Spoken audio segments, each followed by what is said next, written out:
स्त्री बनना जरूरी है। लघु कथा। जब रमा का विवाह एक प्रतिष्ठित और संपन्न परिवार में तय हुआ, तब मन में अजीब सी कश्मकश थी कि मेरी उम्र तो छोटी है, इतना बड़ा संयुक्त परिवार है, मैं कैसे सामंजस्य बैठा पाऊंगी। अभी तो किसी भी कार्य में दक्षता नहीं है। पारिवारिक रिश्ते नाते रीति रिवाजों की पर्याप्त समझ आने में तो बहुत समय लगेगा। उसके मन में भी बड़ी उलझन थी। पर विवाह उपरांत जब घर में गई तो सारी स्त्रियां केवल स्त्रियां ही थीं। वे धौंस, रौब और अकड़ से परे थीं। उन्होंने रमा से कहा कि सारे रिश्ते बाद में आते हैं, हम सबसे पहले स्त्री हैं। तुम्हारी सास, जेठानी और ननद बाद में। तुम सबसे पहले इस घर में सहज हो जाओ।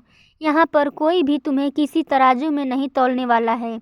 वह अपनी हर छोटी से छोटी समस्या परिवार में रहने वाले स्त्रियों को बताती और सभी मिलजुल कर उस समस्या का समाधान करते। वहाँ पर सभी का सबसे बड़ा गुण माफ़ करना था। पुरानी बातों को छोड़कर कुछ नया सोचना था। सभी अपने कार्यों में व्यस्त रहते थे। रमा अपनी माँ से कहती है कि मेरे ससुराल में सुंदरता, गुणों और अवगुणों को तौलने के लिए कोई तराजू नहीं है। सास अपनी पुरानी कहानियाँ नहीं सुनाती कि मेरे ज़माने में ऐसा होता था, मैंने यह किया था, मैंने वह किया था। जेठानी अपनी श्रेष्ठता नहीं सिद्ध करती कि मैंने इस घर को संभालने में इतने वर्ष झोंक दिए। ननंद हर समय मान सम्मान की दुहाई नहीं देती। हर कोई मुझे सहज महसूस कराने में लगा रहता है। माँ, यदि हर परिवार में ऐसी ही परंपरा स्थापित हो जाए तो हर लड़की अपने परिवार को आसानी से अपना लेगी। माँ, वहाँ की एक और विशेषता है कि वहाँ पर दोषों पर चर्चा करना स्वीकार नहीं है। दोषों पर ध्यान केंद्रित करने से उन्नति रुक सकती है, पर समाधान और चिंतन करने से हमारी दृष्टि विकसित होती है। वहाँ पर अपनी गलती को स्वीकार करके हल्का महसूस करने पर भी बल दिया जाता है। माँ, मैं अब अपने ससुराल के सहयोग के साथ आगे बढ़ना चाहती हूँ, अपनी सोच को उदार बनाना चाहती हूँ। माँ रमा के वाक्य सुनकर मन ही मन उस परिवार के प्रति धन्यवाद और मन से दुआएं दे रही थीं, जिस परिवार ने उसकी बेटी की ज़िंदगी आसान कर दी। कभी कभी दुआएं भी बरकत पैदा करने में सहयोग होती हैं। शायद रमा के ससुराल की भी यही खासियत थी।